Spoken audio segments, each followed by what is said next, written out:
کہ اس سجدے کا کیا فائدہ ہے.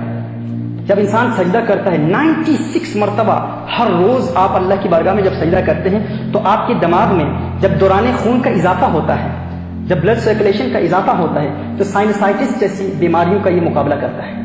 یہ سجدہ، یہ جو ہمارے سائنسز ہیں نا، بالخصوص ہمارے پیرنیزل سائنسز جو ہیں یا میگزیلری سائنسز جو ہیں یا فرنٹل سائنسز جو ہیں، جب یہ بند ہو جاتے ہیں تو جب ہم سجدہ کرتے ہیں تو سجدے کی برکت سے دوران خون میں چونکہ اضافہ ہوتا ہے تو یہ سائنسز کھلتے ہیں. یہ ہمارے دماغ میں اور ہمارے دماغ اور جبڑوں کے اوپر کی ہڈیاں ہیں جن میں رطوبت جب جمع ہو جاتی ہے، اگر جم جاتی ہے تو اس سے ہمارے سائنسز بند ہو جاتے ہیں. اور یہ ایک نیچرل ٹریٹمنٹ ہے، ایک قدرتی علاج ہے اللہ عز و جل کی جانب سے، کیونکہ ویسے ہمارا جسم بالکل سیدھا رہتا ہے اور اس سے ہم سائنسز کے کھلنے کا کوئی اہتمام نہیں ہوتا، کوئی عمل نہیں ہوتا. لیکن جب ہم سجدہ کرتے ہیں اور دن میں 96 مرتبہ سجدہ کرتے ہیں تو اس سے ہمارے سائنسز بھی کھل جاتے ہیں.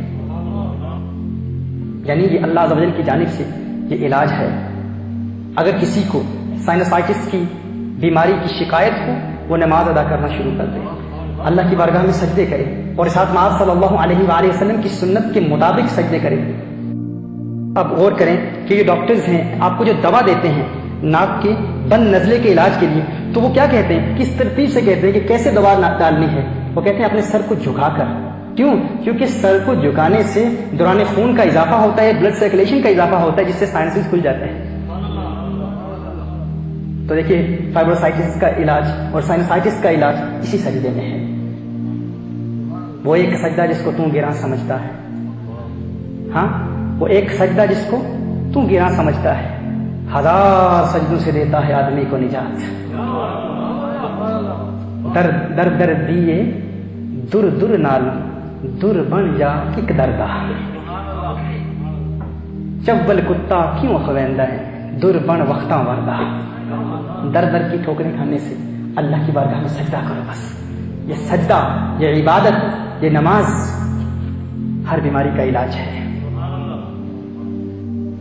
ہمارے جسم میں ہمارے یہ جو پھیپھڑے ہیں، ہمارے لنگز ہیں، دن میں ان کا فقط 2/3 حصہ، زندگی بھر میں لنگز کا فقط 2/3 حصہ ہے، 2/3 حصہ ہے جن میں ہوا ایئر آتی ہے اور جاتی ہے، داخل ہوتی ہے اور پھر خارج ہوتی ہے.